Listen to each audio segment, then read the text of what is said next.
At MagicCon Atlanta 2025, I received an intriguing message from Mark Rosewater. He invited me to a secret playtest of a new game. A new game, not Magic, from Mark Rosewater.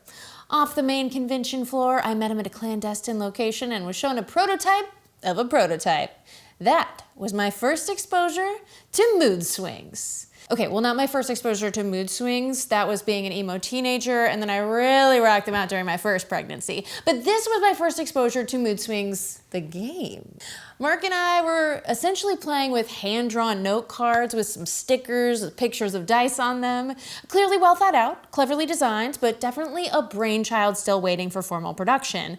And now, a year later, I have a copy of Mood Swings, a prototype from Wizards of the Coast, in my hands, and coming to Secret Lair June 1st. Mood Swings is a take on a TCG devised by Mark Rosewater 28 years ago and iterated on for nearly 3 decades of his time as a designer at Magic the Gathering. It must have taken such discipline.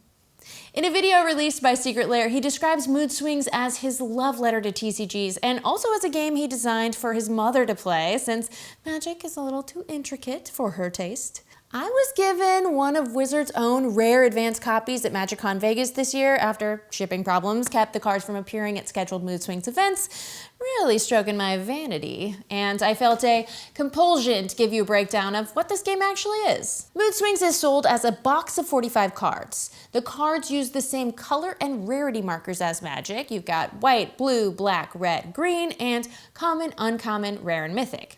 But each box is different. The 45 cards in each box contain 2 mythic rares, 6 rares, 14 uncommons, 23 commons, and are drawn from a full set of 133 cards. It's almost like a mini pre-built cube. The experience of playing your deck will differ from the experience of playing your friends. One might have more interaction, one might have super swinging mythic bombs. The deck I received is pretty tame. The interaction is limited, leading to longer games going to maximum turns. So how do you play? Well, the game supports play from 2 to 4 players, and the rules are pretty similar across any game size. Each player draws a hand of 5 cards from the same deck and shares a discard pile. You play 1 card per turn and resolve its abilities. Each player gets 1 turn per round.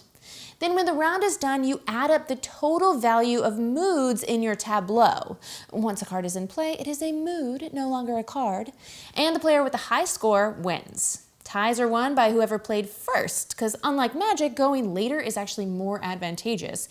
And for the next round, the winner goes first, and the loser or losers draw an extra card.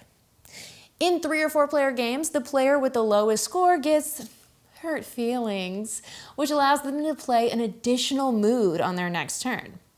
Each player then takes another turn, adding more cards to their tableau and scoring again, and the first to win 3 rounds wins the whole game. There's also a handful of variant styles you can play.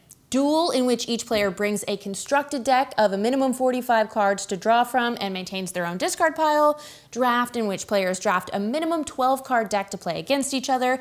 Winston Draft, a draft variant involving pile drafting rather than hand drafting. And Team Play, which adds 2 unique team options to the game. You can view the full breakdown of these in the description below, and you can see a 4-player free-for-all game in action right here.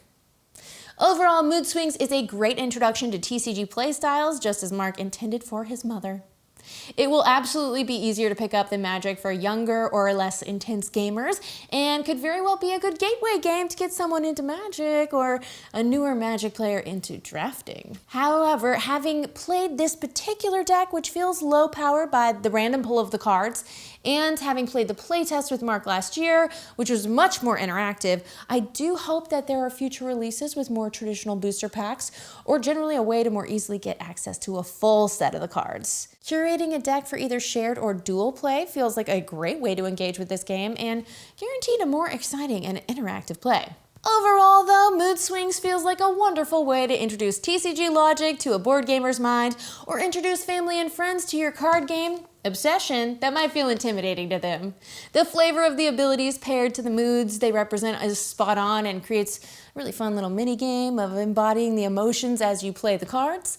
Also, the art for all of these cards are sketches for existing Magic cards or earlier versions of them, so it's a really cool look into the artistic process for designing Magic art. Mood Swings goes on sale June 1st at secretlair.wizards.com, and let's be real, gamers, we all could use some practice managing our emotions, and this game is literally about that. I mean, look, I can choose between enjoyment or bitterness. Look at these cards.